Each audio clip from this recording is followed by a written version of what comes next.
Hello, everyone, and welcome to another Legion Patreon special from the Friday Nightmares podcast. I am one third of your hosting team this evening, Mr. Smokeshow Crawford, coming to you from the town of Swartz Creek, in the county of Genesee, in the state of Michigan, in the United States of America, in the North American continent, in the Western Hemisphere, on the planet Earth, in the Milky Way galaxy. Fully vaxxed, boosted, waxed, and ready to climax. And if you can, please get me wet and feed me after midnight. And with him And is with me, as always, Heather Powell coming to you today from Waterdown, Ontario, Canada. But as always, we have a third guest with us, and we are very lucky to have him. He already messaged me earlier being like, you guys really pump up your guesses. I was like, just you fucking wait, Lance. You ain't seen pumped yet. So this gentleman is part of one of the most popular horror shows that are out there, The Horror Returns. He is one of the fabulous hosts on that team. Lance has been podcasting, I'm sure, for many, many years. He is talented, he is outspoken, and he doesn't care what other people think. He marches to the beat of his own drum, and he's informative, and he can back up what he thinks with fact. If you haven't listened to the fanatic review done by Horror for Dummies with Lance on it, you haven't lived. So, ladies and gentlemen, I present to you Mr. Lance Langford. Thank you so much for being here today, Lance. Yeah. All right. Thanks for the invite, guys. Our tagline, by the way, is "We don't know horror." Just FYI. So let's go ahead and get that out there now. But yeah, thanks for the invite. And remakes. Boy, there are some bad ones. Am I right, guys? You know, yeah, there is, but I like remakes. And I was on your show, Lance, and you were like, hey, guys, Heather thinks it's really immature if we don't like remakes. Right, Heather? And I was like, yep, you have said that. You're on record. Thank you, Lance. Having said that. Here we are now with all these people that don't know me. But I love it. And I've had the pleasure, so with Scott, of going on the show with yourself and Brian and Phil. And oh my goodness, you guys say you don't know horror, but you totally do. Like, you know what you're talking about. And you all have such different perspectives. And I think that's what really spices up the show and makes it so enjoyable to listen to. I completely agree. Like, yeah, it's such a fun show to listen to. And I'll say, because, yeah, we've all been friends for quite some time now. And I've been, a fan of your show for a while. So it's great to have you on here finally, because, obviously you were awesome and welcomed us. So it's our turn to repay the favor. Nice. Appreciate that, guys. And I'll be honest, I was so shocked how liberal you are, and then you lived in Texas. Like, it blows my fucking mind. Like, honestly, Lance, like, I keep listening to you, waiting for you to be like, I'm not guns. And I'm going. I do have two guns. When you live in Texas, make no mistake. Yeah, you have to. Like, I feel like that's just part of it. You're in Canada. From what I understand, there's even better hunting in Canada than Texas. Oh yeah, right? We got guns. I've been to gun ranges and shit. I love when Americans are like, "You guys don't have guns." I'm like, lots of people. I have friends that served in the army. They have guns. I don't own any guns because I don't go hunting. But yes, hunting is a big thing up here. But as you know, with all our guests, we do ask them two questions. And the first one for you is, how did you get into watching horror movies? Oh, see, that's a great question. I owe so much to my dad because bless his heart, I lost him 7 years ago, which was kind of rough. But dad, not just horror movies, but movies in general. Like really, really early on, I remember he would take me to the theater to see different kinds of movies. We got to see a lot of stuff in the late 70s, 80s, Raiders of the Lost Ark, Close Encounters of the Third Kind, Star Wars, you name it, all the classics, right? Gremlins. Yeah. Gremlins. So, no, I owe a lot to my dad, but I don't know. I think there were two things that really got me into horror movies specifically. For one thing, they did a reissue of where it went back to the theaters again, the original 3D House of Wax with Vincent Price. Oh, yes. Nice. Yeah, Dad took me to see that. That's back when you have the 3D glasses that had like red on one side and blue on the other. Oh man. Oh, back in the day, I love that. Yeah, the folding paper glasses. So he took me to see that. I just remember being blown away by that and actually kind of scared at the end, which I thought was awesome. It's like I've enjoyed this whole movie, and it's the end part here, and I'm actually kind of, I don't know, like getting a thrill from being scared. for some reason. God knows why.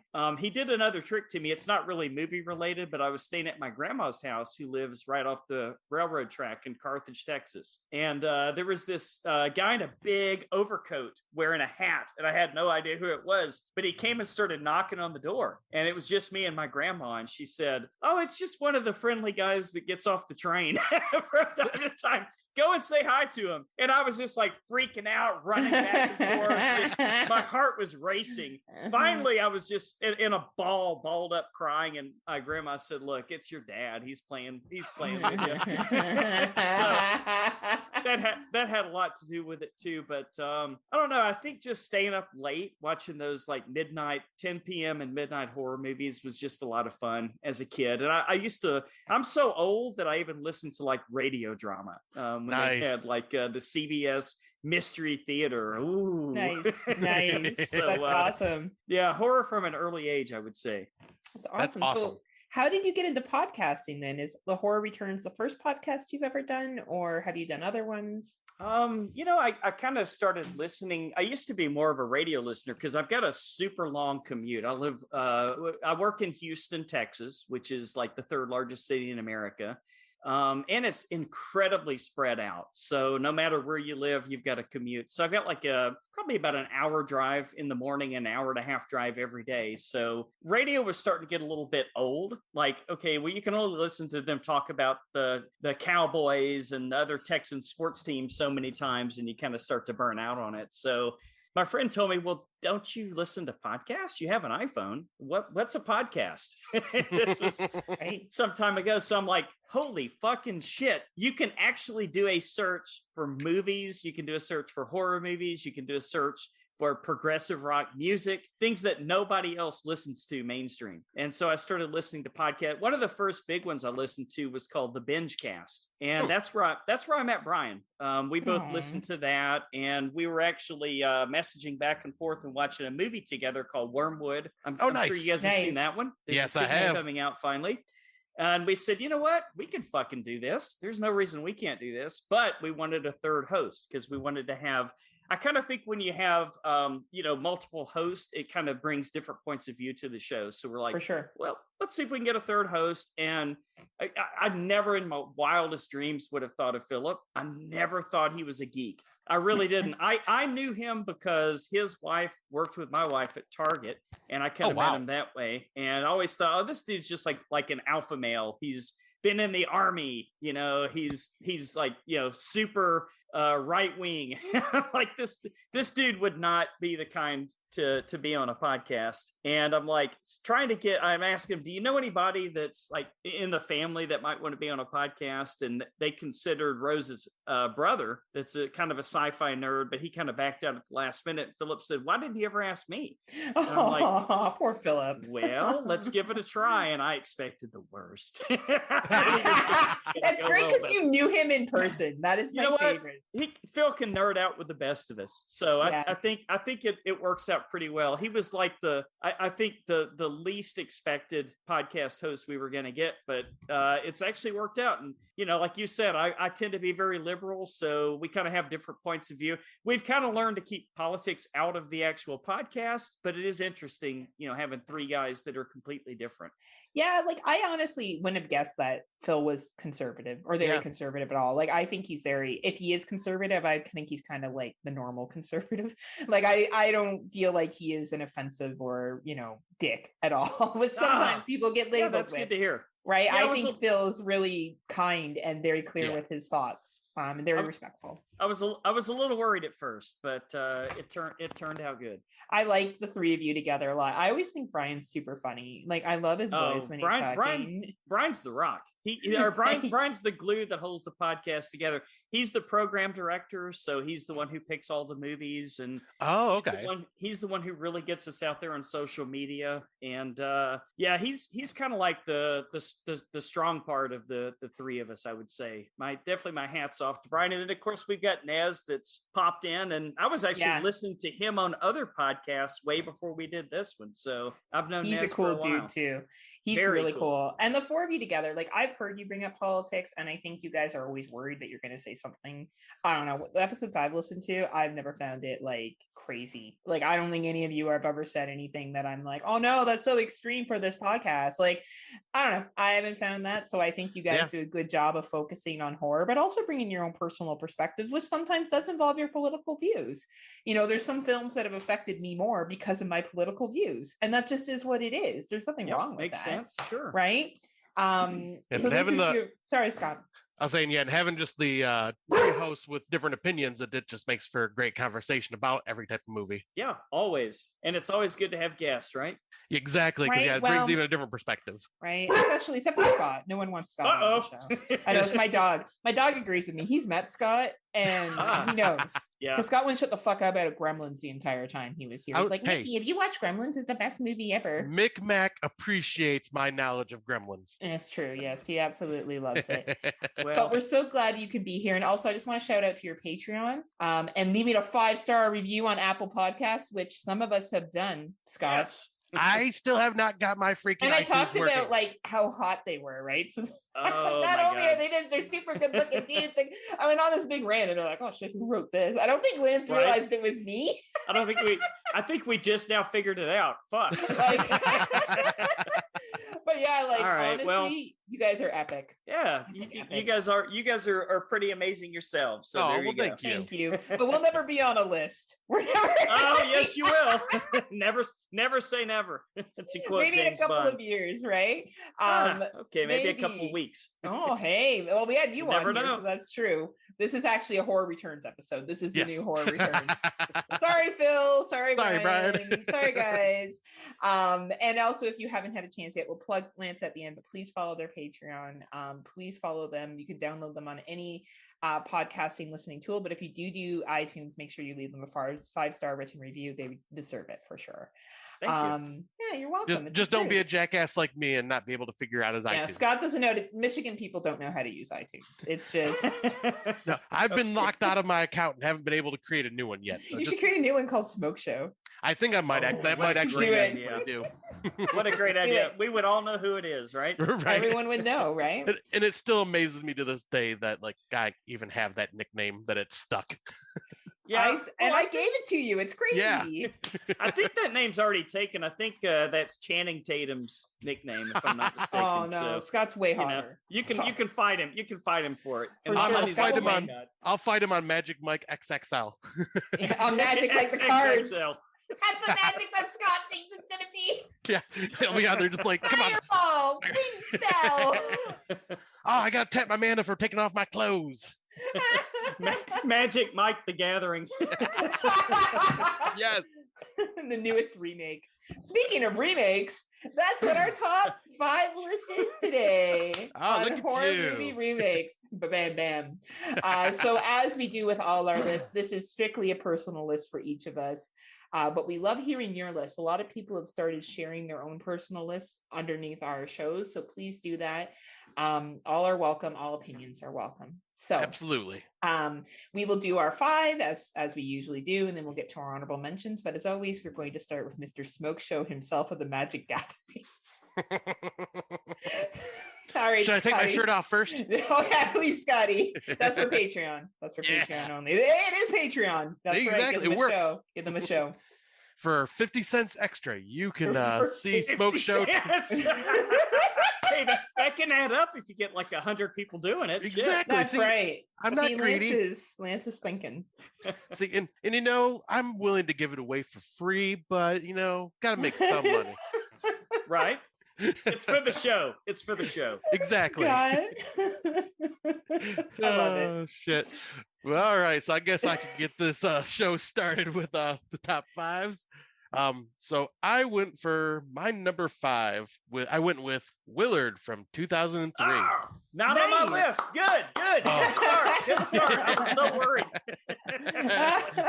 I was so worried. I just watched this earlier this year for our show, and holy shit, just seeing Crispin Glover just go so into his role, like it was just incredible. And like I felt like emotions for like just CGI rats that I didn't think I would ever actually like feel emotion for. I mean, obviously, actually, no, they were not CGI. That was that terrible rats movie.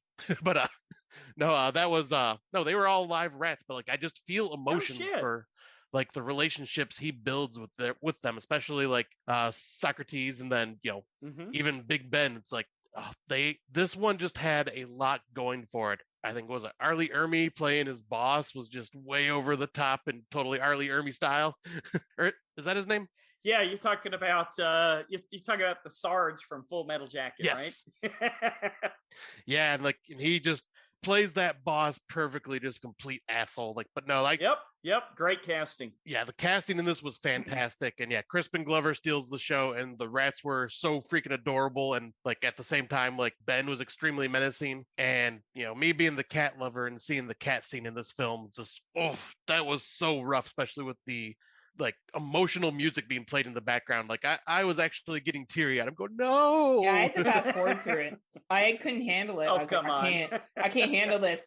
Oh man, pet horror. I don't know, man. It gets to me. Just kill all the kids. That's just fine, keep telling yourself it's only a movie. It's know. only a movie. It's only a movie. I need to do that. I love this movie, how he plays an antagonist protagonist role. Like, because you feel real bad for him. Like, there's shit that happens where you're like, yeah, like this guy's kind of getting the shit kicked out of him mentally. You can kind of get why he snaps. And I agree. Right? That one, this movie is so good. It's a really entertaining film.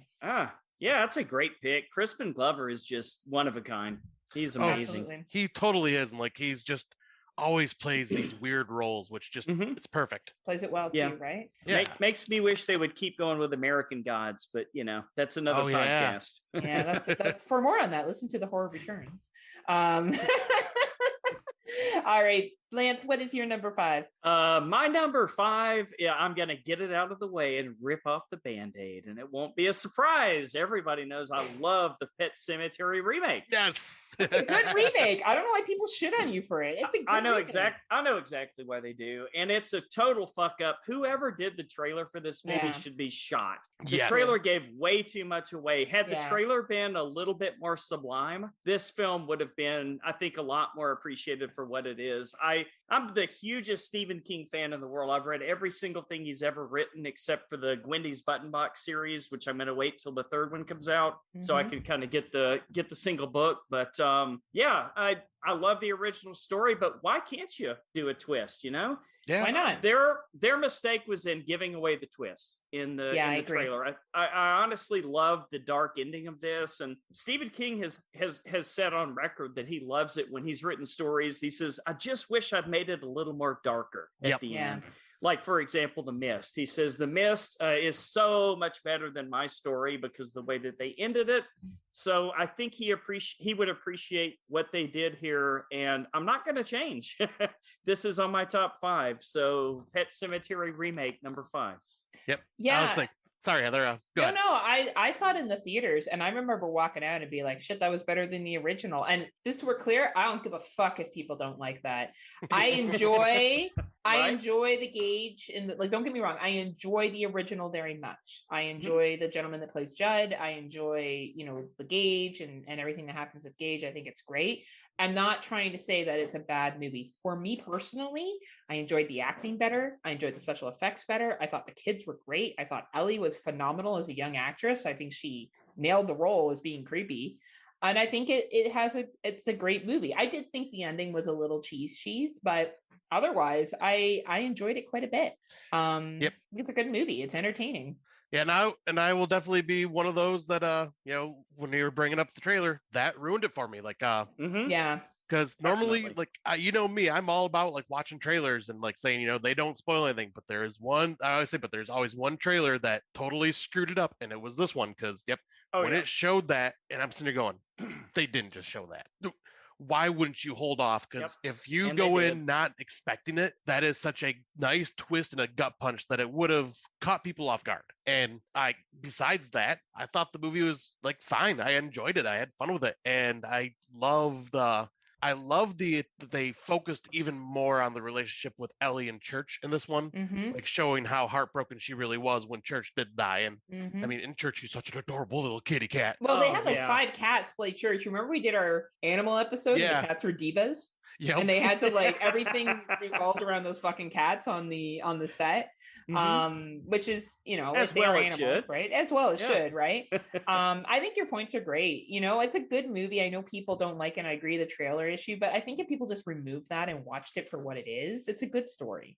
You know, like enjoy the story for what it is. And the special effects and the acting, way better.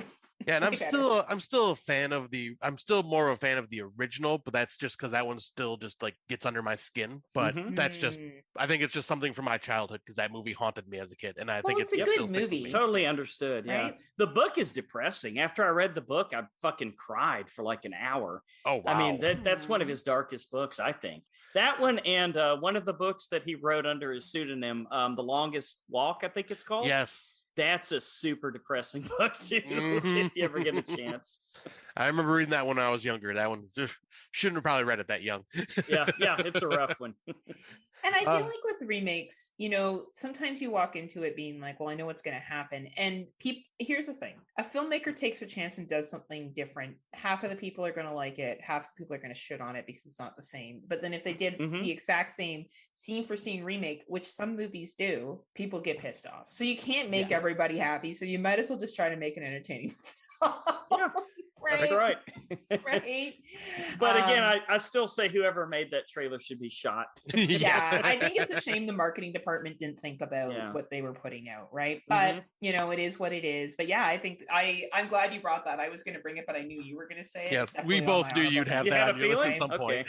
Right. But we wanted to back you up though and tell you that we liked it too, right? So anyway, my number 5 is also a Stephen King remake. It is Carrie 2013 with Chloe Grace Moretz. Nice. Good pick. Right? I think that young lady fucking nailed that role. Julianne Moore as the crazy mom. Julianne Moore, especially. Julie Gear is the gym teacher. Like, when she slaps that chick, I love that scene. Like, it never stops entertaining me that this teacher is like, you're a bitch, slap. I just think that it was a good modern retelling of the Carrie story. I think they incorporated, you know, stuff from 2013 really well in that social media, bullying. The video of her playing was very much what would happen, you know, and even her interactions with the dude. Now, I think they get picked up in a limo, which I think is a little cheesy, but they always seem to have prom. You know, I can forgive that. I'll tell you right now, Heather, being an American, that does happen at prom. I've ridden in limos to prom before. Yeah, but you and one other girl?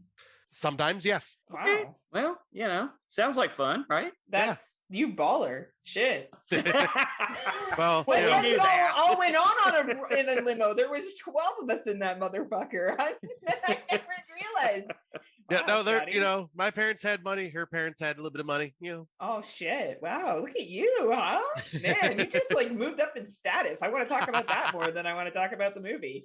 But I just saw this movie this year. I think we watched it for our remake episode. And I think it's a great fucking remake. I think it's entertaining. I think it's modernized. And here's the reality. You could show Carrie to someone who's a 17, 18-year-old right now, the original, and they may not get it as much. But you could show this one and then maybe go back and show the original and they could have more of appreciation. And that's really what remakes are about. They're trying to get younger people of a different generation into a film genre, and perhaps they'll go back in time and they'll watch the original and maybe they'll like it more, maybe they won't. But if it gets the gateway into horror and it gets people interested into horror, all the better for all of us. That's what we want. So that's my number 5.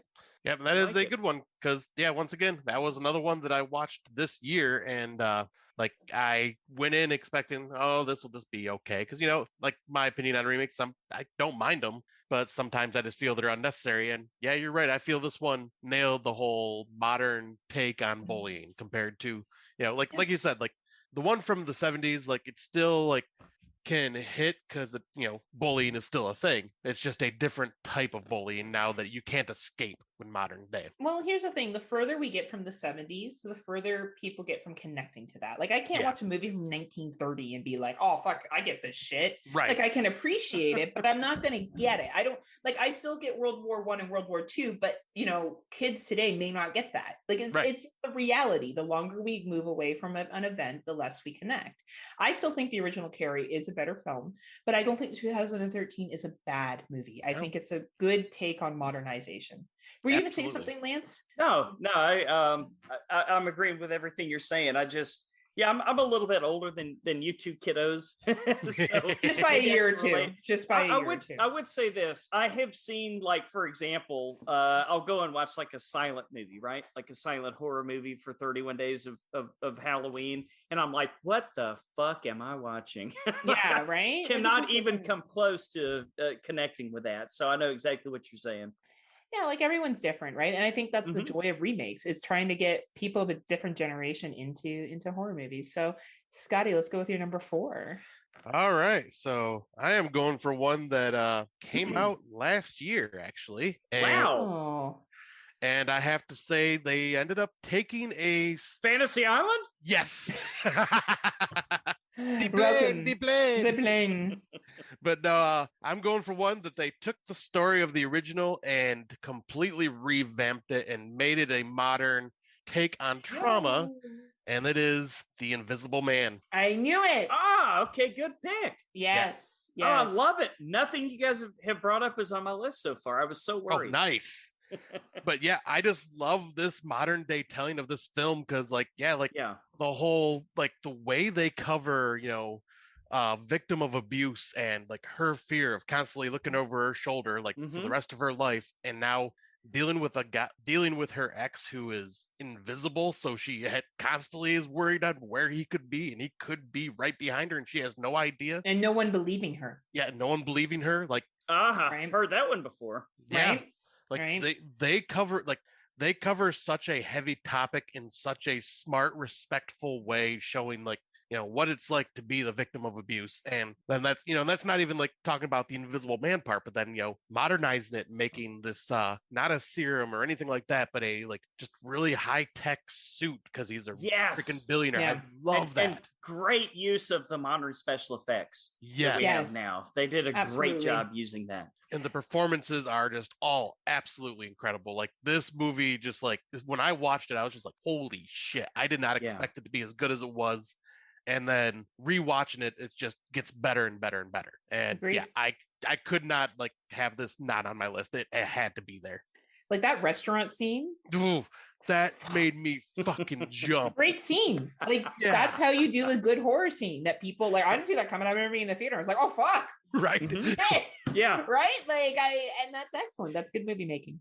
Yeah, definitely. Like I said, it was a surprise hit for me. Like, I knew it was gonna be good, but I didn't realize it was gonna be like have that much of a message and be that good as well. Absolutely. You're a fan too, Lance? I take it. You liked it? I enjoyed it. I saw it in the theater. That was like, I think, wasn't that right before COVID? Yep, Yeah, it was like the last one. Yeah. Last movie to come out. I think I saw that. And then like The Hunt, and that was after that. And that happened to be my favorite film of the year, by the way. That was a fun movie. And after that, it was kind of like, oh boy.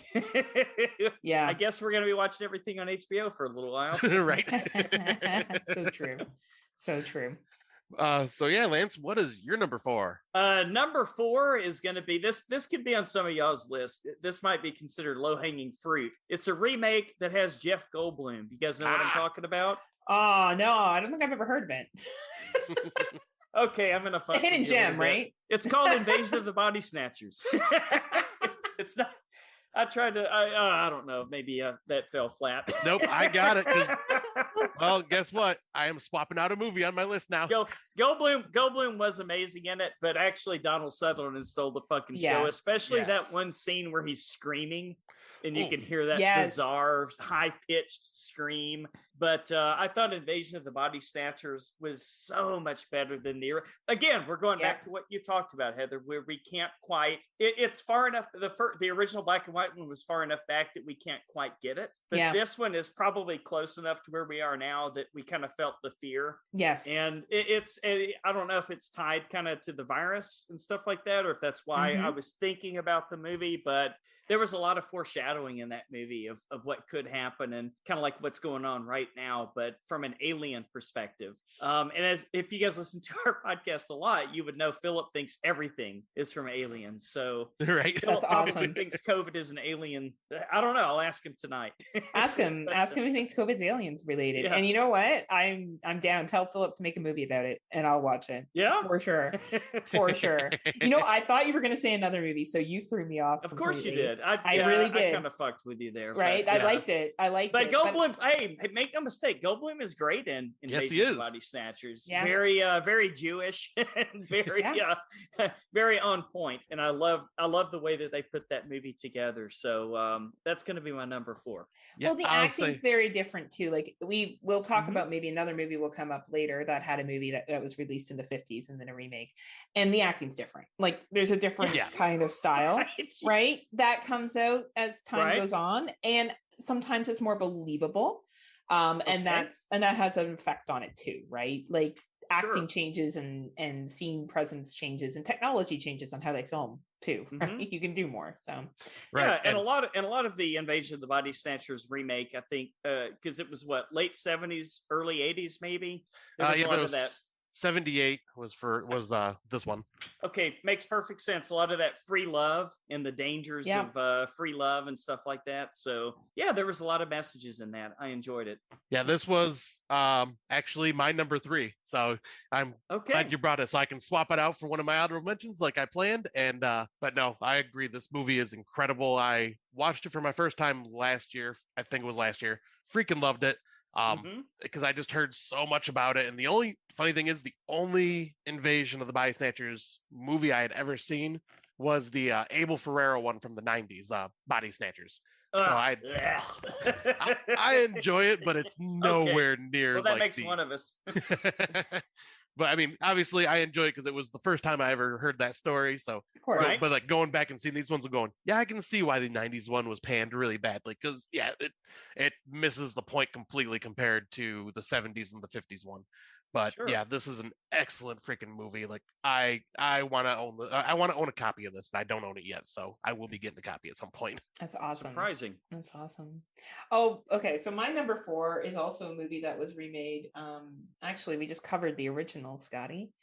Dawn of the Dead 2004. Nice. I really enjoy that opening scene where she comes home and she goes to bed and like that little girl wanders into the room and like it goes fucking bananas. It's like bananas from the zombies to the end, right? Real fast zombies. Very different take, except for the mall and some similar characters. It's a very different movie, but I enjoy it. I loved how fast paced it was. And I think that what really stuck out for me and still will always is that opening scene where he gets up and he's like, "What's wrong, sweetheart?" Because that would be me. If one of my neighbor's kids wander, I would think, "Oh my goodness," and then fucking shit hits the fan and she's trying to get away and it's just chaos. I think that film didn't really follow the commercialism piece that the original did, which I understand. Like that came out at a specific time with development of malls. We talked about this in our retail episode. I think this was just, let's make a fun slash and, zombie film where zombies are supersized and they're going to run around and fuck shit up. And I enjoyed it. I enjoyed it for it being that. I think a lot of people shit on Zack Snyder. They say that he's kind of like over the top and way too many special effects and all that kind of stuff. But I think he does it right. I think he does it the right way. And I think that with the Zack Snyder movie, you know what you're going to get. Right. You know what you're walking into. Right. And I just had a good time with it. If it's on TV, you better fucking believe I'm watching it because I'll be like, fuck yeah. Oh, yeah. Let's watch these zombies fuck shit up for like an hour and a half. It's entertaining. Yeah, and good acting. Surprisingly good acting. Good acting for the film, right? For what it is. And it doesn't have the same message and all that kind of stuff. It's just fun. Yeah, this one, it's I seen this in theater and like you were saying, that opening scene, you're just going, holy shit. Oh yeah. Like, you don't know, like you're just holding on to the edge. You're just like holding on to your arms going, oh my God, this is insane. And I took a friend with me who not a big horror fan. Like he gets anxiety from it, and he's oh my God, he took him to that. Well, we had no idea. Great pick. And He just looks at me and goes, question, what do you guys do when you're starting to get freaked out by a movie? I look at him and go, just laugh. That's all you can do is be like, holy shit, look at that. Oh my God. Just start laughing. It's like all you can do, my friend. And he's like, I'm just sitting there with him and he's just like, oh my God. He's like freaking out the whole time. And I'm like, it's all right. It'll be okay. But oh yeah, that was intense for him. But yeah, that movie, it's because, the original Dawn of the Dead is like more of a slow paced, a lot of character development, more of a character study. Yeah, this Dawn of the Dead 2004, it's not. No, they ramped that shit non-stop action. Non-stop action. So it's just a very different take. So I can't believe you took a friend that had high anxiety to see that. Oh my God. Well, he's seen the trailer and said he wanted to go see it. So I was like, okay. Well, in all fairness, it is kind of an action movie, Right. I mean, it happens to have zombies in it. So yeah, it's true. But it sounds like he got a little uncomfortable. Yes, he did.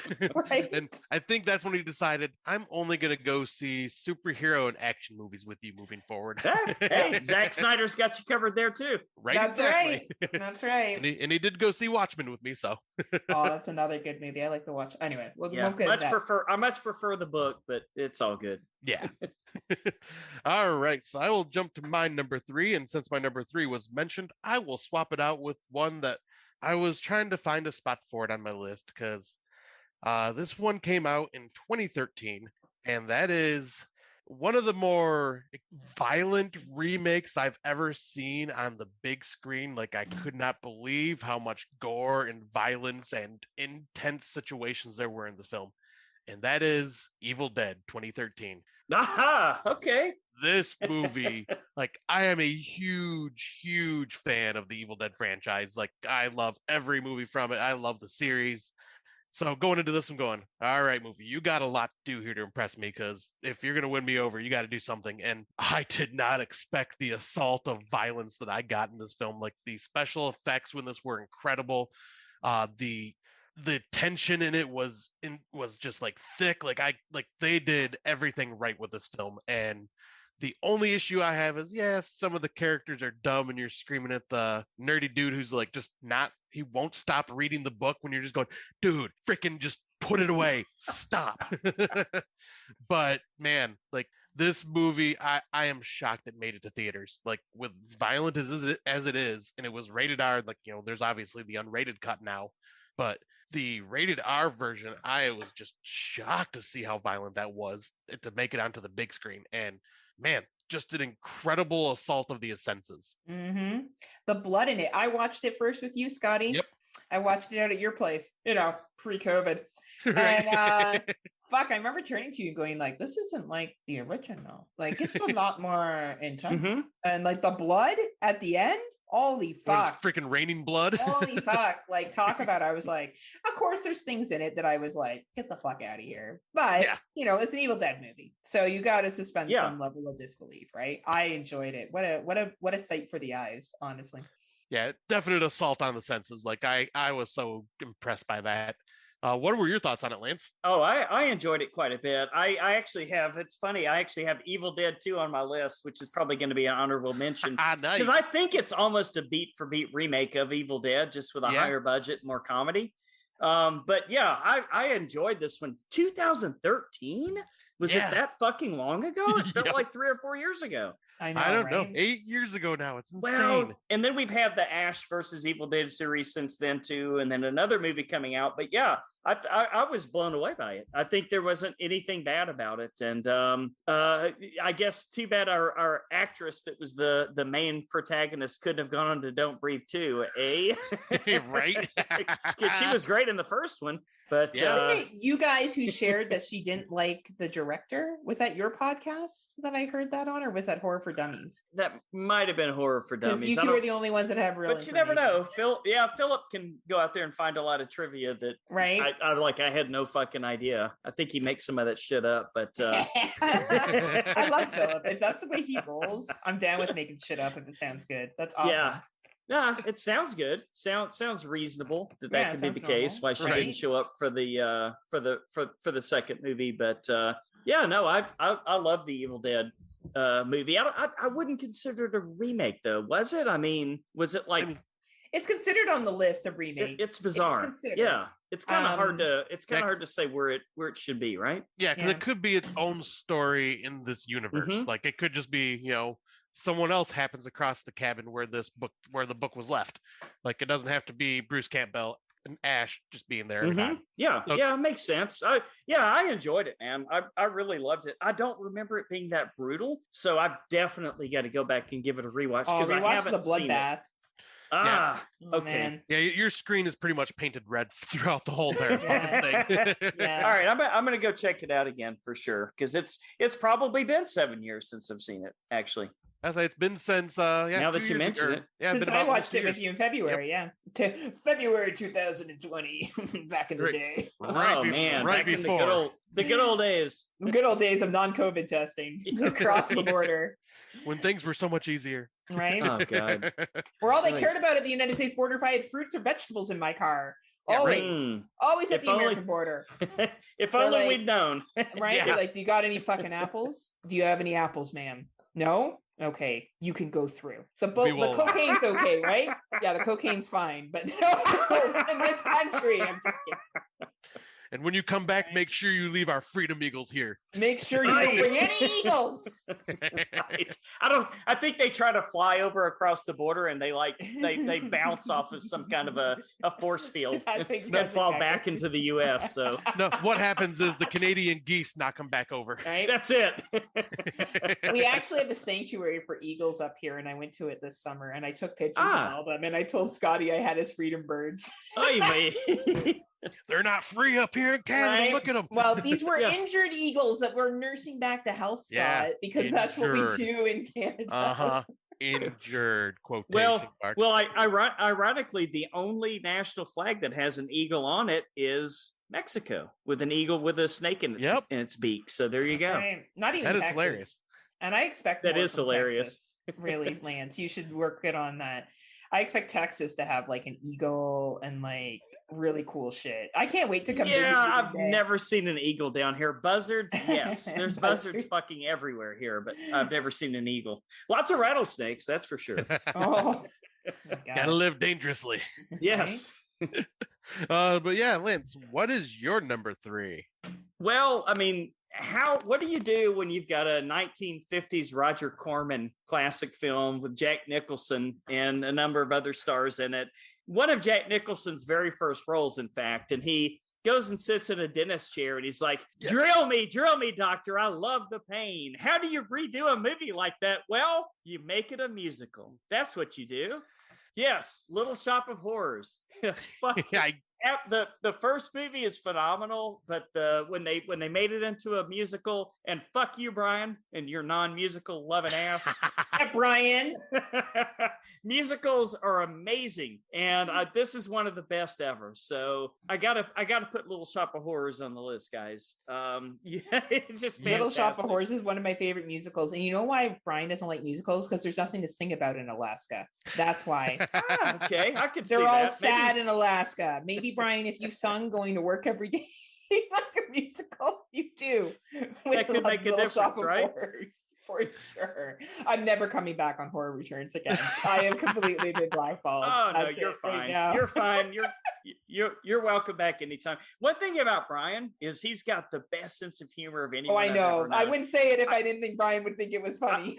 Okay, I'm gonna tell you something. Sometimes I'll reach out to Brian and he doesn't answer right away, and I'm like, oh fuck, I said something offensive. He's pissed at me or whatever. And then he sends me a meme just completely fucking with me. So Brian's got like the best sense of humor that of anyone that I know, because he's so great. Fucking dry. It's like I guess Alaska's like the UK as far as humor goes, because Brian has the driest sense of humor of anyone. Oh, he totally does. I love it. Excellent. What do you guys think of Little Shop of Horrors? Love it. One of my favorite all-time musicals. Love it. Little Shop of Horrors, bop, shop, bop. Or Or the song Suddenly Seymour. Oh my God. I Right. love it. It was the first musical, one of the first ones my parents took me to. Okay. And I absolutely adore it. I'm so glad it came on your list. I didn't see that coming. You're just throwing me like curveballs, Lance. That was the I'm idea. loving it. Yeah, that was the idea. I thought, oh, fucking A. I've been called up to the big leagues. I actually get to be on the show. God damn it! I can't just say The Thing, right? Spoiler alert.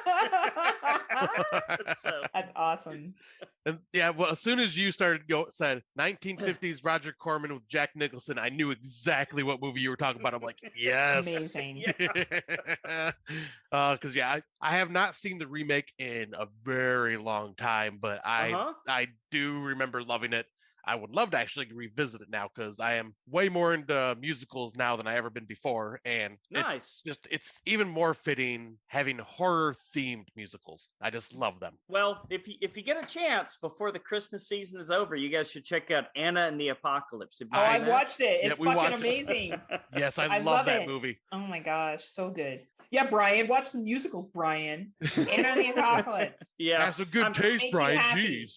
It's better than Bye Bye Man, Brian. It's better than Bye Bye Man. Well, I think we all equally hate that. So I'll never forget. I was on the show with you. This is a shout out to the Horror Returns again. And Brian's only feedback for Bye Bye Man was like, "There's a man that sells flowers, and his name is Mr. Flowers. We should remove this movie." And I was like, "Brian, you're the fucking shit." Like, honestly, I love Brian. So Brian, watch the musicals. Yes, Brian, get into some musicals, man. All three of us say this: watch musicals. Heather. Shit! I still got to go. I'm still caught up on Lance's. I'm like, oh man, let's just do Lance's list. Fuck my list. Mine is a movie that had Miss Jessica Biel that I think had a lot of gentlemen interested in her in one particular scene. I remember anytime I bring this up to gentlemen, they're like, "Oh yeah, man, that white tank top." We're talking about the remake of Texas Chainsaw Massacre 2003. Ah, okay. I really like this movie. I had low expectations when it came out. When I saw a preview for it, I was like, "Oh, get the fuck out of here! What are you doing?" Right, that's what I thought. Right. And there was some callbacks to the original, some stuff that was different, but I think Michael Bay did this one, didn't he? It's like a total. I think he Michael produced Bay it. I don't think he directed it. Okay, but I know Arlie Ermy was in it. Yes, he was. Go back to Mr. Arlie Ermy. Okay, he was I just remember Jessica. Oh, that's who that was. Oh, nice. Yeah. Sheriff was fucking dark too. Shit. Yeah, he was the villain of the movie. Yeah, he was a real asshole. I just find the filming of this. I like the darkness of it, the creepiness of it. I think Leatherface looks great in it. I enjoy the chase scene with her. The locker scene is fucking mint. Yeah, well done movie. Right? I agree wholeheartedly. Yeah, like it's just and the part where she has to, this is a spoiler, sacrifice her friend. Like it still makes me emotional when I watch it and he's begging her to, or then someone sacrifices themselves for her. Like it is you're really rooting for Jessica Biel by the time she gets out. You're like, fuck yeah, bitch, fuck this shit up. And to me, that's really empowering. And not only does she look good, she makes some really good calls. And I find this movie a fun thrill ride.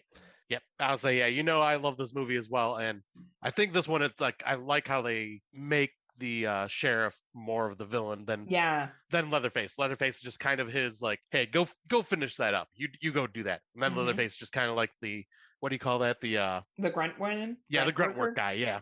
But Arlie Ermey's like the main antagonist. Just and it's just so intense the way he fucks with everybody. Well, the mind games he plays. Yeah, like, he plays some really, and you call the police because you think that's what you should do. Like these kids are trying to do, of course, do the right thing, right? And I did like how they changed the hitchhiker from a male to a female. I think it did have a little bit more. Because let's be realistic, you're probably more likely to pick up a woman than you are a man. Yep. And I think that kind of tied into like modern day. Like if Scott and I were, Scott would definitely get picked up over me. But like maybe like there'd be a billion cars stopping for Scott. Right. Well, that's because I'm taking a piece of clothing off every time a car drives by. Right?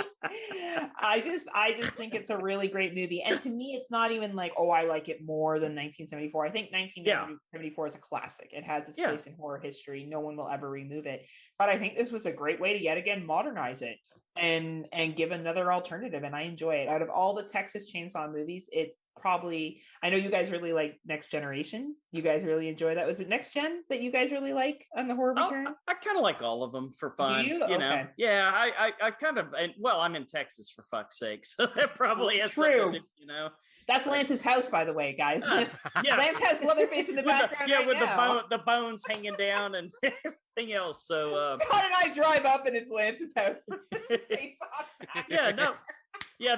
There's a place in my heart, but my favorite of all the Texas Chainsaw Massacres is the one that we did the commentary on. That's the one I'm thinking of. The chili contest. Yes, part two. You called me out in that one because you were like, Heather doesn't like this one. And I was like, that Lance. But I do have an appreciation more for Stretch. On second viewing? Oh, yeah. Like the scenes in it are fun. It's a fun movie. It just seems so different from the first one for me. It threw me off. Sure. But it's definitely a fun one. But I do love the 2003 version quite a bit. And I had a feeling that one would be on your list. I left it off mine just because I had a feeling to be on yours. It's a great pick. Great pick. Yeah. So yeah, I guess I will go. We're already at number 2. So this one hasn't been brought up yet, so I may be stealing someone's, but we'll see. And that, once again, I believe a 50s film being remade in the 80s with incredible special effects and an very interesting, totally 80s style cast, directed by Frank Darabont, and that is The Blob, 1980. Oh, not what I thought you were gonna say. I had a feeling. You got me. That was the goal. It is outstanding. I love the hero, man. I love the motorcycle riding. Yeah. Well, of course, Scott, you would love him. He rides a motorcycle. Right. He wears a leather jacket and he smokes cigarettes. I want to be him. It's Scott. And he has beautiful hair. Like that mullet is perfect hair. Not one single fucking hair is out of place. Not at all. Oh, was it? Well, I think that was Matt Dillon, wasn't it?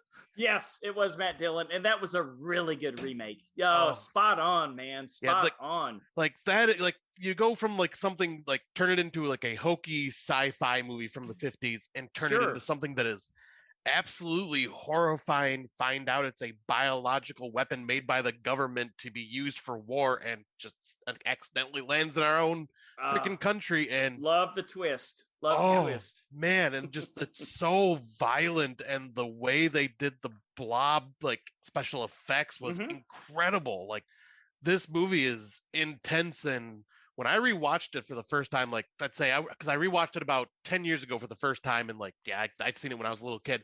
I did not remember how freaking violent this was, and like it had the balls to kill off kids and all sorts of shit in this film. It was intense, and I love it going back, seeing Frank Darabont in his Walking Dead days, going back to seeing this and seeing like a couple of the cast members that are in The Walking Dead. It's like, oh yeah, Frank Darabont's been friends with some of these actors for a long time, and it's kind of neat to go back and see that. Makes sense. Yeah. Great pick, man. Yeah, man. I love the kitchen scene in the diner. Fuck. I first time watched from either last year or this year. I think it was last year. Was it last year? Fuck, I enjoyed it. What a good film. Yeah. Well done. Yeah. Great special effects too.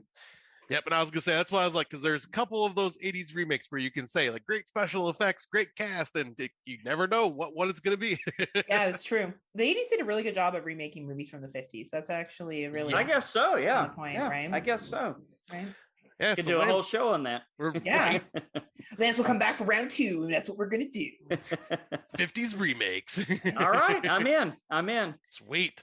So yeah, what would your number 2 be, Lance? Have we done a foreign film yet that's been redone in America? I don't think we have. But it's fair game, right? It is. Of course. Anything's fair game on this show. Whatever you want to say. So Chloe Grace Moretz does such a fabulous job as an androgynous vampire that was turned at a pretty young age. Yes. And then you come to find out that her father, brilliantly played by Richard Jenkins, was actually a young boy at the time that he was not changed over, but taken over as kind of like a familiar. But Let Me In. What a great movie. And it actually inspired me to go back and rewatch the original Let the Right One In. And I'm not so sure I don't even like the American version better, just because of the acting of those two particular actors. But great movie. What do you guys think about it? Well, I haven't had a chance to watch the remake yet, but I've heard nothing but good things. Yep. I let the right one in on our last top 5 show. I actually talk about how it's my all-time favorite vampire film. And let me in. Like I was going, okay, they're going to screw this up. I already know it. They're going to miss the point with this. And I sat down and watched it and was just like, I'll be damned. This is actually really good. And once again, Chloe Grace Moretz I find her just to be a great actress. Like she plays these types of characters really well. And yeah, like there were some changes, but the changes like weren't offensive to me. Like I thought it was a really solid remake. That's awesome. I was really blown away. I actually saw this one first, and like I said, it kind of inspired me to go back and watch the original foreign film. Nice. Yeah, because I got introduced to the foreign one like shortly after it came out, and then then I watched this one when it let me in when it came to VOD after its theatrical release. And yeah, I was not disappointed. I think I'll enjoy it. You know, there are some movies, and I won't say which ones I'm thinking because it will give away possibly someone's list, but there are some movies that Americans have remade that are a little more enjoyable or relatable than the original that are foreign films. I was just going to say a lot of American remakes fucking suck ass. Like, some of them especially don't, the Japanese stuff, but that's just my opinion. Some of them don't deliver, but some of them, I think, unless you understand the folklore of that country and the mythology, it can be challenging. Gotcha. And sometimes an American remake, I say sometimes, does help with bringing that mythology here and maybe in a more palatable sense for the mass public anyway. But I'll expand on that more depending once we go through and see if anyone's said the movie I'm thinking of. We could do a whole episode. Yeah. We just keep adding more and more episodes to this. So I guess it's my turn now, right? Yes, it is. What's your number 2? So I combined these two because I think they should be combined because the original was basically combined. And it's It Part 1 and It Part 2, 2017 and 2019. I put them as one movie. I can't believe this. Not on my list. I can't believe it. And I fucking loved it. It was on my, each part was in my top 10 of that year. Same with me. So this show is great. I thought guys, I thought we were going to be stumbling all over each other with the same exact 5, each one of us. I'm so pleasantly surprised. This is amazing. You know, honestly, that's never even happened with these top 5 shows. It's crazy how different people, even our winter one, which I was kind of like, oh man, there's only so many winter fucking horror movies. It was still like enough variety. But anyway, it Chapter 1, Chapter 2, both very different films. Both filmed near me. Part of it was filmed near my fucking workplace. So, right?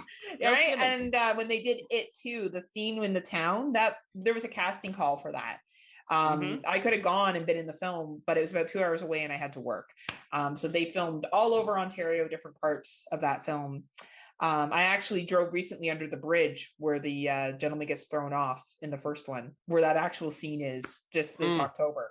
I went out to a small town. I'm like, holy shit, this is where that scene was filmed. Like I was awesome. Check it out, right? So anyway, I just think it's a great retelling of the story. I've never read the books. I'm not as read as Lance is, so I don't really know how close it is. But I just thought it was entertaining. It was a great modernized. I think the new take on Pennywise was creepy. Everyone did a good job. It's just excellently well delivered. And I'm glad they split it into 2 films instead of flashing back all the time between the adult and the kid stuff and the adult and the kid stuff. I don't love that. I like that it's more separated. Yep, makes sense. And yeah, I'm right there with you. This is a very solid readaptation, remake, whatever you would want to call it, because obviously, like, you can call it readaptation because it's, based off the book, blah, blah, blah, blah. But no, this is the only thing that I will give the original credit for is Tim Curry's performance and the kids. I thought the kids did a great job. Everything else just kind of was kind of painful for me in the miniseries. This, though, you had Bill Skarsgård as Pennywise was great and creepy and we lost Lance. Yeah, it's okay. Just keep going for now. We'll see if he comes back. Yeah, I thought it was great because Bill Skarsgård kind of plays Pennywise more like he is in the book, where it just seems like he's so not from this world and he's very cartoonish.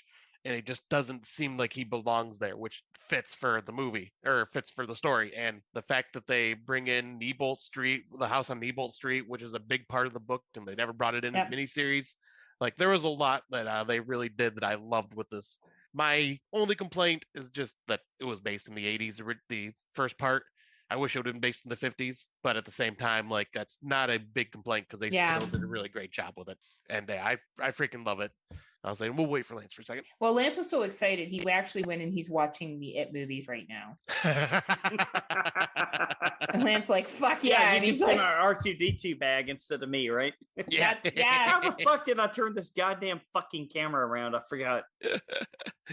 Oh, all right, great. Lance, no rush. We understand. Scott, Scott was going off anyway. You don't need to listen to it. Basic is Scott doesn't like that it was filmed in the 80s, but he's willing to move past it, and he loves Tim Curry. The well, there was a lot more nice things I said about the remake, Missy. Sorry, Scott. Wow. Way to put words in my mouth. I know. I'm like, blah, blah, blah, Scott Gremlins. So then it didn't. That's more accurate. Blah, blah, blah, Scott Gremlins. All right. Well, you guys are not going to see me because I can't get the camera. That's okay. That's okay. God damn it. Don't worry, Lance. We know you're here with us. That's all that matters. I'm here in spirit, right? That's all that matters. You're a big fan of It Part 1, Part 2? You said they were on your top 10s. Yeah, I definitely enjoyed I actually thought the remakes definitely outdid the original. Although, like you say, I mean, Tim Curry is kind of hard to beat.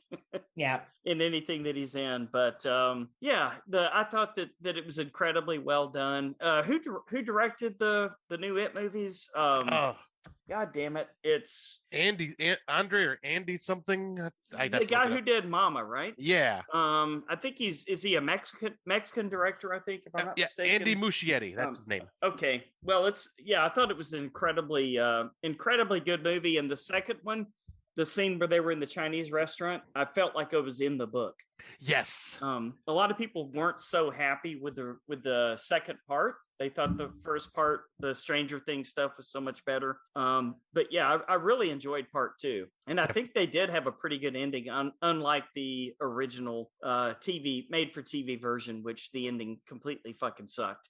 I agree. I agree. Yeah, and I was gonna say, and that is another thing too, is the casting they did for these two films, like the children compared to their adult counterparts, freaking amazing. They looked so much like they they are their older versions of them. Like they couldn't have done a better casting job and still got amazing A-list actors, which was even better. Yep, totally. I think there was a little CGI in there, right? Some de-aging.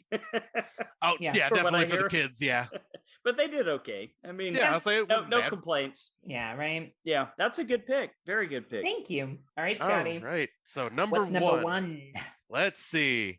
This is the low-hanging fruit for my list, and I have a feeling I may be swooping in and stealing it, possibly from somebody's list. But I can't not talk about one of my all-time favorite directors and his remake from 1982, and that is The Thing from John Carpenter. Yep. That's why I very specifically put it on the honorable mention, because I knew somebody was gonna have it on their list.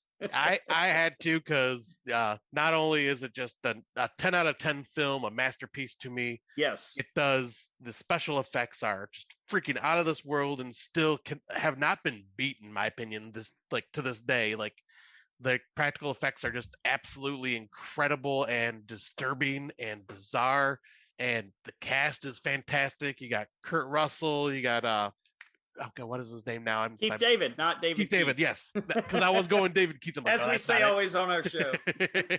But yes, Keith David, and yes, Wilford Brimley. It's got a great cast, and even you have a small little cameo from Adrienne Barbeau talking on. Or no, that was right. Was that Jamie Lee Curtis? Which one was that in the computer? I can't remember now. But that's a great trivia question, man. I'm going to look it up. You keep going on. Okay, because I can't remember off the top of my head now. Computer voice in The Thing. Go ahead. All right, but yeah, Brian is yelling at us, and so is Nez right now. Yeah, right. I think Barbeau sounds right, but let me look it up. Yeah, this is why we don't let Lance go on other podcasts. Adrienne Barbeau. Adrienne Barbeau. Boom. Adrian. Awesome. Okay, I was right off the bat. Okay, we didn't have Google like 10 years ago or 20 years ago, so That's true. But yeah, like this movie, it's praised for what it is. It's incredible. The score is incredible. The isolation makes it even more scary, and then the fact that you just can't trust anybody because you have no idea who is the thing and who isn't. Hell, I don't even think they know they're the thing most of the time until it happens. Makes perfect sense. Yeah, like it's true. It's just a freaking masterpiece of a film, and it's just such a shame that it did not get the recognition it deserved back in the 80s, but that's because it went up against E.T. in theaters, and everyone wanted family-friendly alien. God, E.T.'s so fucking boring. Boring movie. I cried. Come on. I cried at the end. Yeah, but you watch it as an adult now. Like, if you put that on for your grandkids, they'd be like, yeah. What do they call you? What the fuck is this? They call you Pop-Pop? Is that what do they? Papa. Papa? They'd be like, what the fuck is this shit? Can we put it on some probably YouTube? Would. Right? They'd be like, this is boring as hell, right? Yeah. But yeah, I'll say that's my number one, though. The Thing, I mean, it's like, I know there's like a million people would be not shocked it's a number one film. But I mean, also, it's fitting for me. It's a Lovecraftian style horror film, too, which right up my alley. Absolutely. And I was saying, I guess you guys pretty much just agree with everything on this. Oh, yeah. Like, there's nothing to argue. I think you're 100% right. Though I do enjoy the 1951 version. I do think it's good. But then I was talking about acting. I was thinking of that one. The 1951 acting is very much like, oh, good sir. Oh, us and the old boys are here out on the space station. And like, there's some random there's a thing. It's invading the... it's true, it's right? really There's some bad. chick making fucking coffee. That's all she does the entire time. I Make know. coffee, right? Like, it's just very 1951, right? And that's okay. But then, like, you had 1982 game, and it's like, oh shit, this is what it should be. And yet again, not to take anything away from 1951, because I actually do enjoy that one. But it's a time capsule, right? Like, it just is what it is. And I'm gonna go out in this little thin branch here and toot my horn for this one too. But the Thing prequel from 2011, freaking love it. Not bad. Yeah. Wish the CGI would not have been a thing, but But did you hear what you said? It would not have been a thing. Oh, I didn't catch that. Lance is on fire. But yeah, I thought that was a great prequels telling of the 1982 film. So I have to give that a little shout out. Yep. Gotta give the Russians some love too, right? Exactly. Well, the Norwegians. The Norwegians. The Norwegians, not the Russians. And they even had that was the first time I got to see Tormund Giantsbane before he was in Game of Thrones. Okay. All right. I didn't even catch that. Yep, he's one of the Norwegian scientists there. Makes sense. Okay. You go, Scotty. You need trivia. I'm a nerd. You're destroying me right now, dude. Making me look really bad. Right. We're living up to our we don't know horror at this point. Now, I thought it was fucking Russians. I don't know why. Phil and Brian are going to message Scott later and be like, "Look, we're thinking of replacing Lance."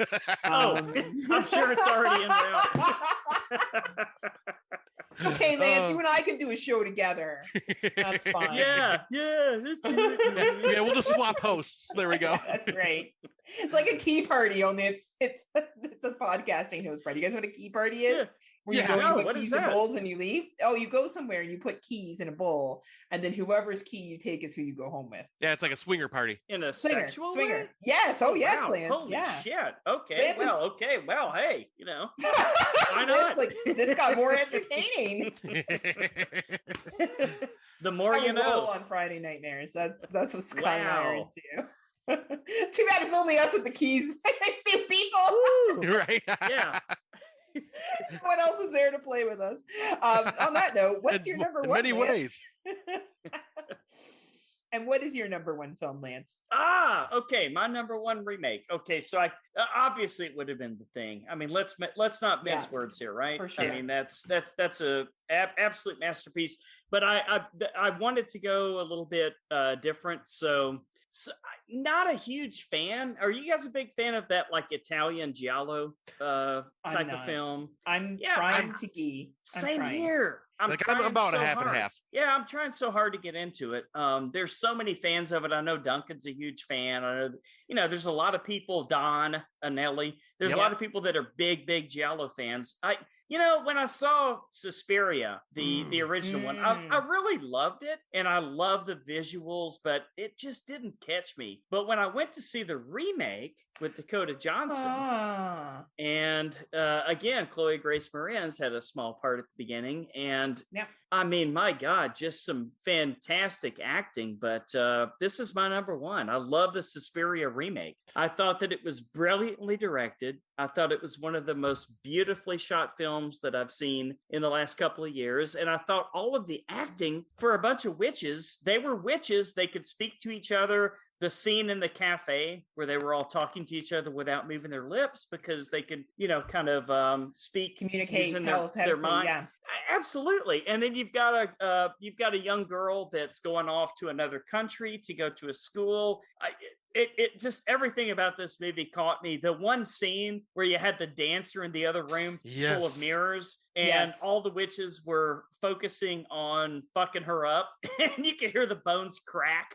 And it was just so incredibly just physical. Like you could just feel it. And then the competition aspect of it, I thought this one nailed it. Whereas I thought Black Swan was kind of, I see what you're trying to do, but you're not really getting me. But this movie got me. I really, really enjoyed this film. And I thought it was so much better than the original.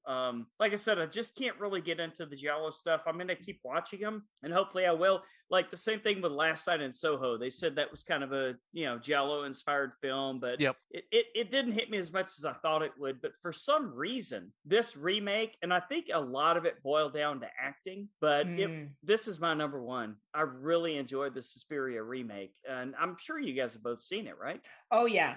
We watched it as a comparison as well. Yeah, and I have to say, like, this is how you do a remake without like stepping all over the original, because like, you look at the original. The original is more like I look at the original as more like an abstract painting. Like the storyline is kind of hard to figure out because it's all a lot of visual. Because the film is just very visually beautiful and pleasing and like a painting altogether, and very fairy tale like.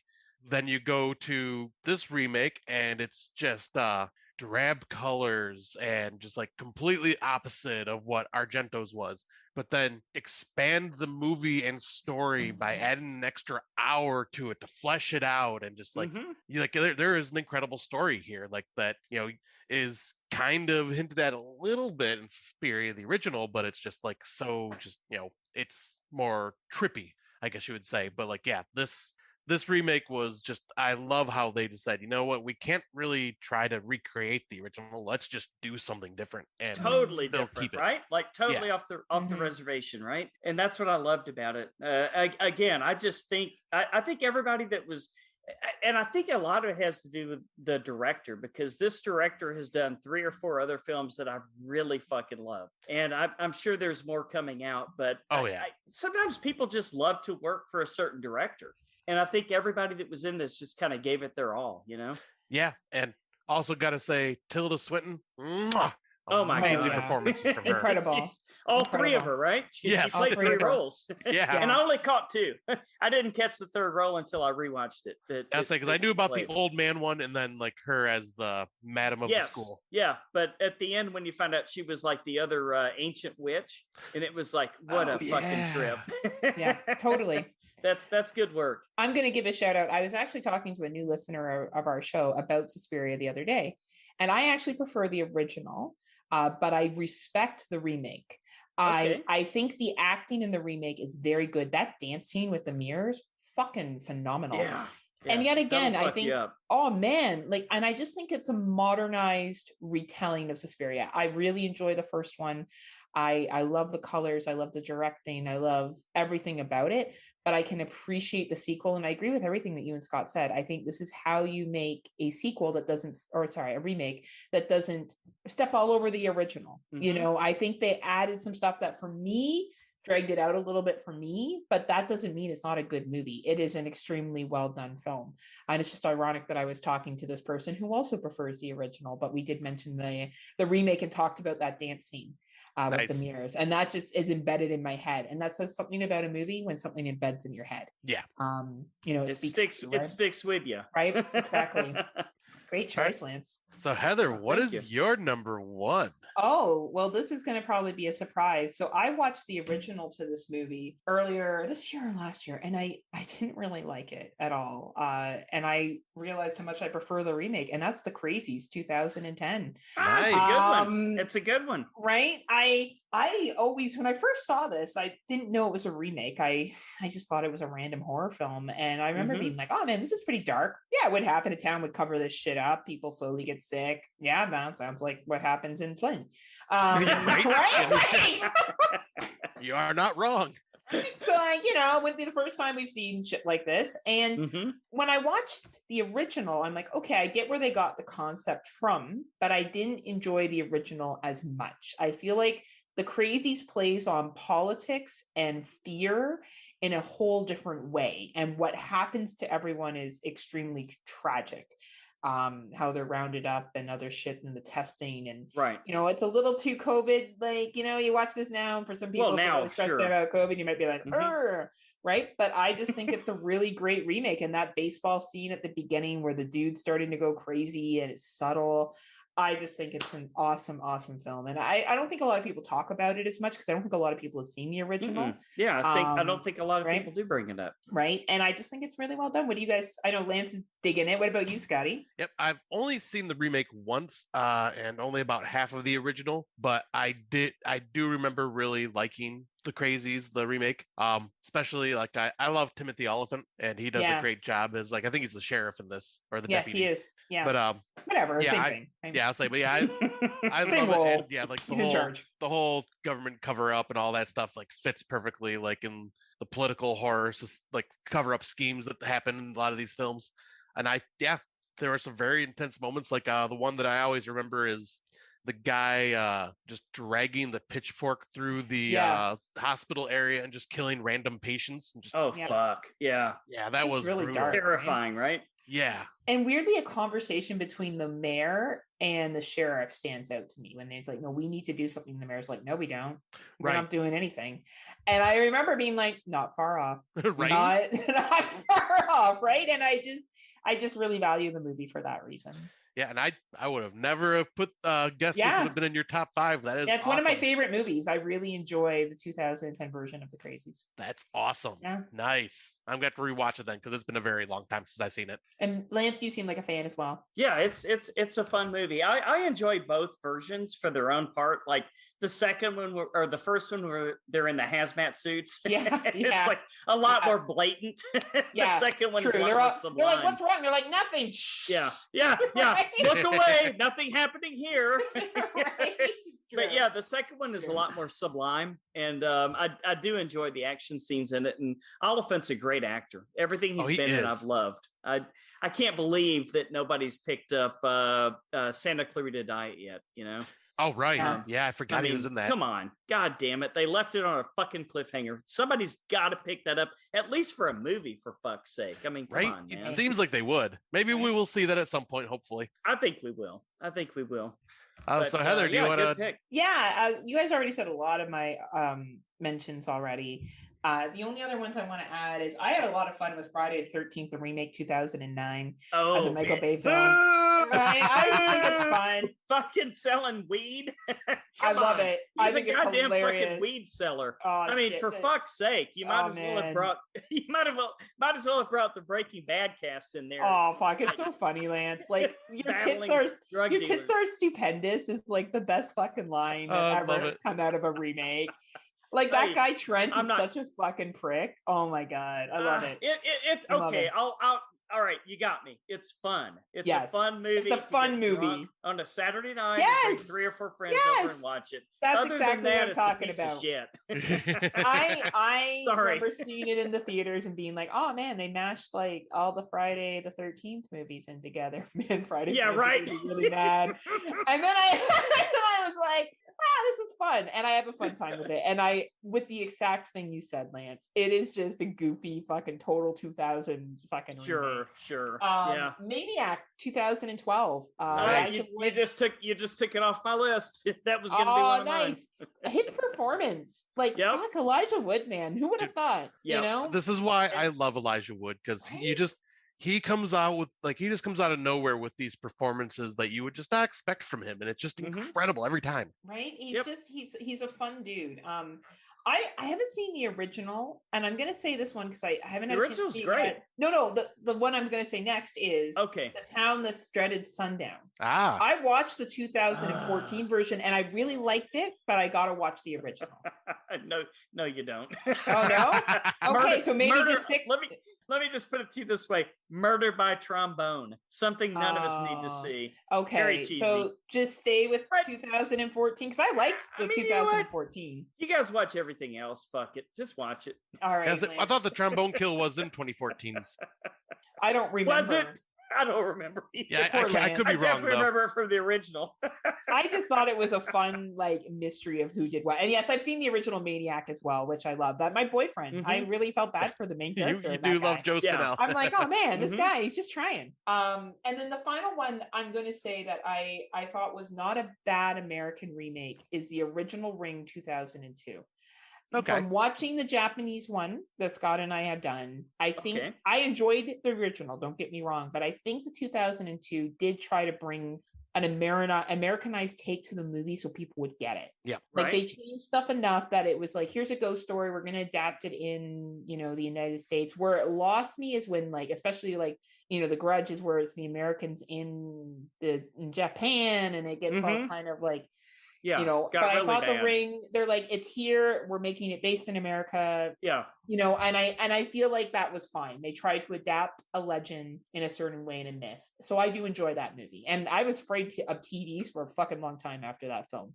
There would be times where I'd see a TV and I'd be and I'd look back to just make sure that there was no fuzz on it. So I did think that it was clever that they brought that story over here. Nice. Okay.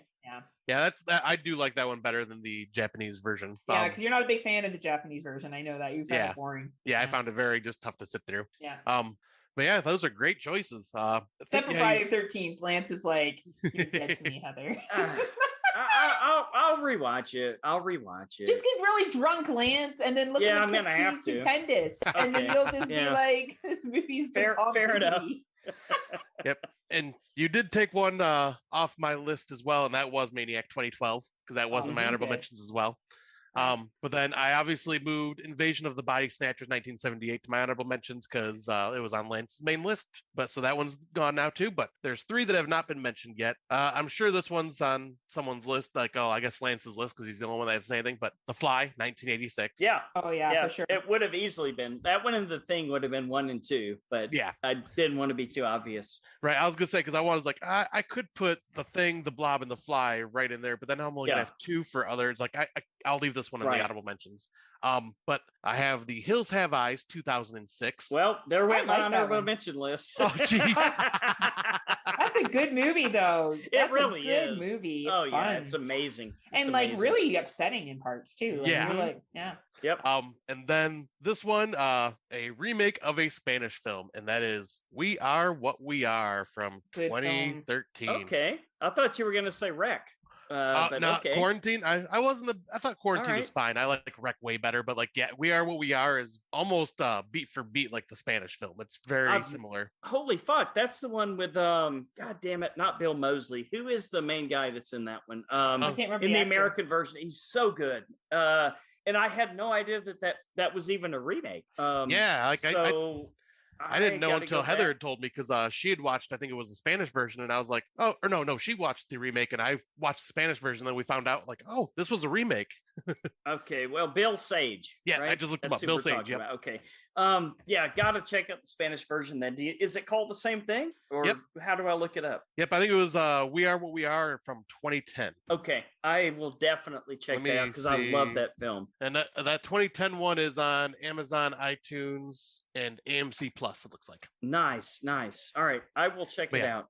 Both very solid films, but very good. Just cannibal family film and family drama and how you're just basically going to do what you can to protect your family and survive. And it's really solid performances and just very just uncomfortable horror film. I loved it.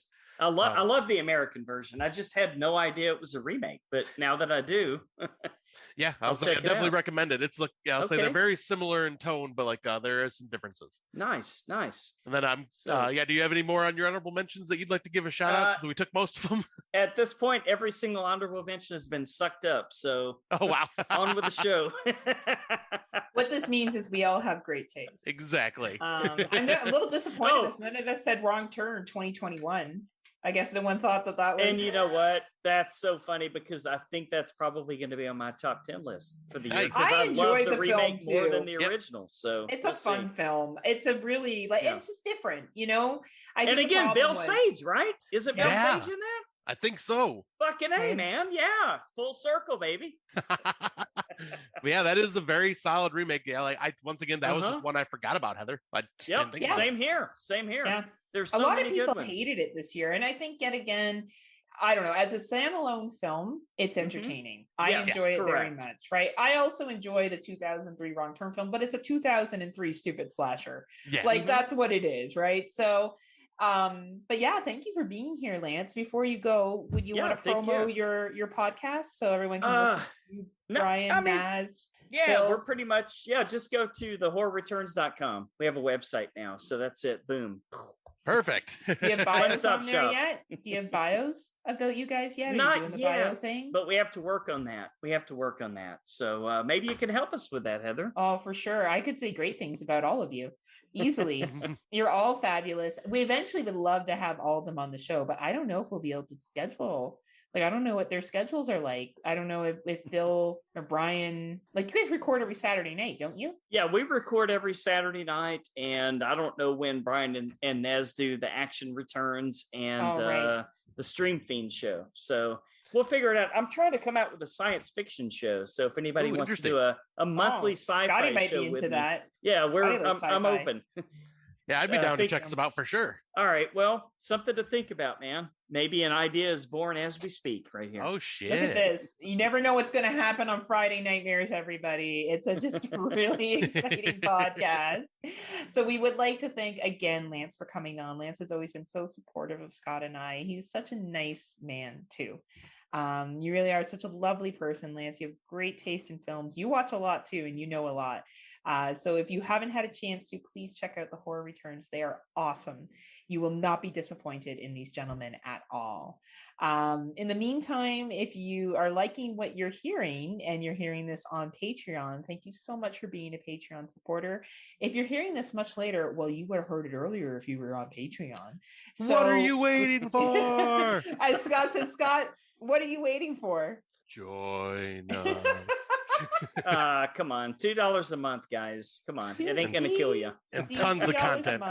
Don't be the Grinch. Don't be the Grinch. And you get the entire network. So it's not just Scotty and I. You'll get Court Psyops. You'll get Gary Hill, some really big and Bo. Yeah, Bo. Who doesn't know Bo? You'll get some really, really big name podcasters on there that share lots of special content.